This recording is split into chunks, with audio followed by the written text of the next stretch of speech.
Mahomes yesterday. He did not make the final, but finished 15th overall out of 17 runners. The receiver still drew lots of praise on Twitter, including Russell Wilson and Patrick Mahomes, for how fast he can still move at 6'4" and 235 pounds. So, Shannon, how surprised were you by his performance? I was very surprised. I was pleasantly surprised. I was thinking he'd run somewhere between 10.55 and 10.7, considering, Skip, his size, considering his lack of technique, considering that he wasn't known as a high school sprinter. And so I'm thinking to myself, okay, yeah, he ran 4.33 with some training, but now that's 60 more yards, 60 meters that he's going to have to run farther than what he ran at the combine. And so for him to run that time, 10.37 at 235 pounds, that's moving. Given his technique, I mean, because, Skip, when you run professionally, Skip, your time, people say your time is measured every 4 years, but it's not. It's measured in seconds, because that's the difference between winning and losing. And reaction time, drive phase, how much gain are you? If you look at him, Skip, you see the top sprinters, he's got up and down. He has too much dorsiflexion in his ankle, so he's going up and down. Ankle needs to stay cocked so you're launching yourself forward. And you look at him, he gets to 50 meters, the other elite guys, they start to pull away. And that's something that he doesn't understand, that's how you do it. How can you run without decelerating as fast as he did? But Skip, for him to run that, he had to be training. I'll say he's been training 6 weeks to 8 weeks, 2 months. And to run 10.37 is to be respected. He brought a lot of eyeballs to track and field, because really the only time we talk about track and field is the Olympics and maybe the world. We had people talking about trying to find and watch this because of DK Metcalf ran. So I'm happy that he was able to get it done. But now you get an opportunity to see. You see how fast he was moving, and he finished 15th out of 17 guys. That lets you know. Now, there's a great chance that the guys that you saw yesterday, they're probably not going to make the Olympic finals. That's the level of speed that he were talking about. But DK Metcalf, you should be commended, bro. To run that fast at that size, that's exceptional. Blew me away. I thought 10.6. That's what we talked about on Thursday. Even Otto Bolden, Skip, and Otto Bolden knows track. If you want to see, I love listening to Otto Bolden and Michael Johnson talk track. He said, I thought he'd run somewhere between 10.6 and 10.7. I thought 10.55 and 10.7. So we were kind of close, and he went 10.37? What? He acquitted himself very well. 6 feet 4 inches, as you say, 235 pounds. I'm pretty sure my eye test told me he was the biggest man on the track. Man, he's 70 pounds bigger than those guys. You think?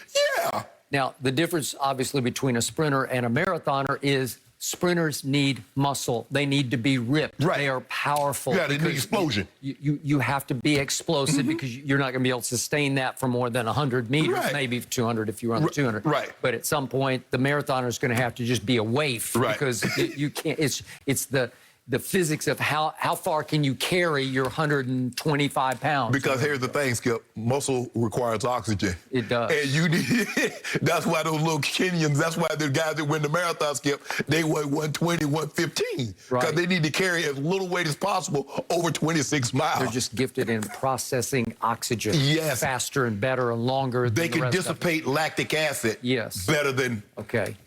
So when I saw this happen, and I looked at the results that, again, he finished dead last. He didn't finish last in his heat, but in the overall. Oh, he's 15th out of 17. Right. 15th out of 17. That's actually a huge upset to me. That you could actually, because these are hardcore Olympic hopefuls and seasoned professionals. That's what they were. And he was up against it. And by the way, he says this is the first time he's ever competed in 100 meters. He did not run the 100 in high school. So this is the first time that you step on a track and try to compete against the best our country has to offer, And you came within 0.41 seconds, so it's not even a half a second, of the winner of the race, who was Cravon Gillespie. So that's still a lot on the track. Like a half a second is a long time on the track. But still, it's impossibly impressive that he had the guts to go do it and that he acquitted himself that well. Skip, it's the equivalent of somebody going out there, if Steph Curry goes out there and says, you know what, I'm gonna go play I'm gonna play golf.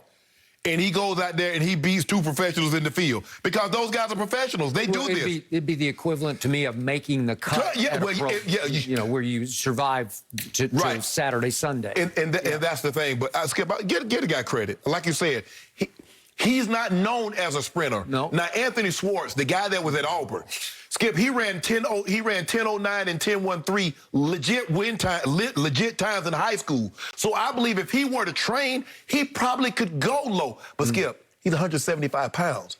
This dude is 235. And most sprinters, I don't know how many people have ever been around a sprinter, but they're small. Tops 170. I mean, I saw Justin Gatlin up close, and I've seen Michael Johnson up close. Michael Johnson is a tiny, tiny man, 165. Justin Gatlin probably was 170. Most of them, Skip, Mike Rogers is probably 160. Bolt was taller. Bolt was taller, but Skip, he's 6'6", 205. Yeah. So you imagine 6'6", 205, that's still thin. But with the lack of technique, if you watch, he comes out, he pops straight up. He doesn't understand how to propel himself and stay low. Drive. But Skip, 10:37 and not being a sprinter, not having a sprint background.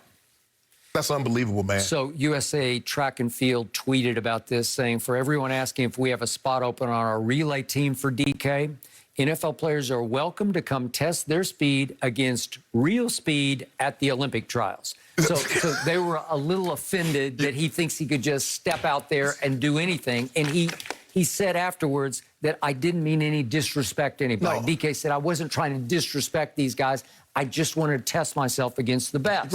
Well, he did. And there was some humility involved. He got humbled. Yeah, they go spank. But Skip, like Trevon Bromell is already run 980. He's right now the front runner. Now, Christian Coleman got suspended, and Christian Coleman has already been below. He's run well below 980. But, Skip, like I said, you see this. You covered the game. I was up close to Willie Gault. I was up close to Sam Grady. I was up close to James Jett. Because they all played pro football. That ran in the Olympics. They ran. Sam Grady won a silver medal in the 100 meters, won the gold medal in the 4x1. So did James Jett. When you Willie see Gault was a hurdler. Skip, when you see it up close, you like the acceleration. Like Tyreek, you see Tyreek. Tyreek is a football player that actually has track speed. He's gotten too muscle-bound now, so I don't know if he could, probably pull a muscle, try to, He's talked about trying to go back on the track, But for DK, Skip, with no background in sprinting, after 6 weeks, 8 weeks of training, to run this kind of time, it lets you know the level of athlete that he is. So now, we're flipping around. USA Track and Field, send your best and brightest out on the football field. Send your best and brightest out there. Touche. You know what I'm saying? The camps are coming up shortly. See how long they last. Ask Ronaldo Nehemiah. Skeets Nehemiah was as great as they came. I was there. He ran the shallow cross. It was a zone. He should have set it down. He kept going. And the rest we say is history.